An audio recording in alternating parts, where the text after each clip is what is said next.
अक्कलकोवा येथे गेल्या 15 दिवसापासून धुमाकूळ घालणाऱ्या माकड अखेर जेरबंद. वन विभाग आणि वन्यजीव संरक्षकांना यश. अक्कलकोवा परिसरातील इंदिरानगर जामिया परिसरातील गेल्या 15 दिवसांपासून प्रचंड दहशत निर्माण करणाऱ्या तब्बल 8 लोकांना चावा घेऊन जखमी करण्याच्या बाबतीत परिसरातून चर्चा असल्याचे या उच्छाद घालणाऱ्या माकडाला अखेर जेरबंद करण्यात यश आलेलं आहे. या माकडाला पकडण्यात यश आले असून वन विभाग या ठिकाणी तळ ठोकून होते.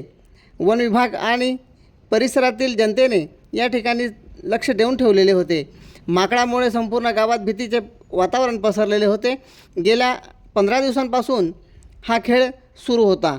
सदर माकडाला पकडण्याची मोहीम अक्कलकोवा वन विभागाचे वनक्षेत्रपाल पांडुरंग पाटील यांच्या मार्गदर्शनाखाली राबविण्यात आली.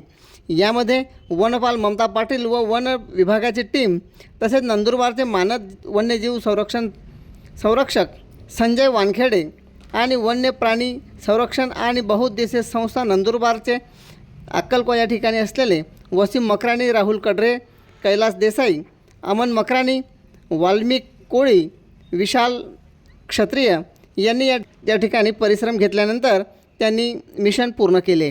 गेल्या अनेक दिवसांपासून हुलकावणी देणाऱ्या या माकडाला शिताफीने पकडण्यात आल्यामुळे अक्कलकोवा वासियांनी सुटकेचा श्वास घेतलेला आहे.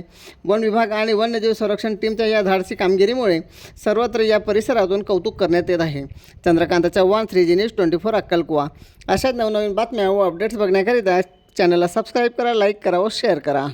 मी डॉक्टर दीपक राठोड, सहाय्यक आयुक्त तालुका पशु सर्व चिकित्सालय अक्कलकोवा. आज आमच्याकडे वन विभागाने एक माकड आणला होता. त्यासाठी म्हणजे त्यांनी त्याला पकडला होता माकडाला. तो जामिया विद्यालयामध्ये थोडा गोंधळ घालत होता माकड, म्हणून त्यांनी त्याला डार्टने बेशुद्ध करून आपल्याकडे आणलं होतं. त्याची तपासणी केली असता त्याला थोडी पायाला तिथं जखम झालेली दिसली आणि डार्टचे गनशॉट पण थोडा छिद्र होतं. त्याची ड्रेसिंग केली, औषधोपचार केले त्याच्यावर आणि त्याला शुद्धीत आणण्याची औषधं देऊन त्याला शुद्धीत आणलं आणि नॉर्मल करून वन विभागाच्या स्वाधीन केलं आणि पुढील कारवाईसाठी त्यांना सूचना देण्यात आल्या. धन्यवाद.